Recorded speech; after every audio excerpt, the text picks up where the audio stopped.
Hello, ako po si Michael. Dati po akong BPO employee. So ngayon, nagnenegosyo na po ako. Si Showmaking po, kumikita na po siya ng 400,000 a month. Kaya showmaking lang kasi yung merong 4 flavors, tapos 5 pieces. And compared sa price range ng competitor, mas abot kaya talaga yung sa showmaking. Ang best seller namin dito sa siomai is yung Hong Kong siomai. Kung gusto siya ng mga customer. Tapos followed closely ng Japanese siomai.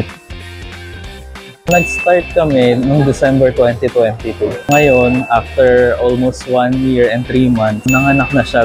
So ito naman si Potato King, kumikita na rin siya ng mga nasa 200 to 250 a month. It's yung pangalawa kong noodle house dito rin sa Eaton Centris Terminal. Kumikita rin siya ng mga let's say 200 to 300k a month.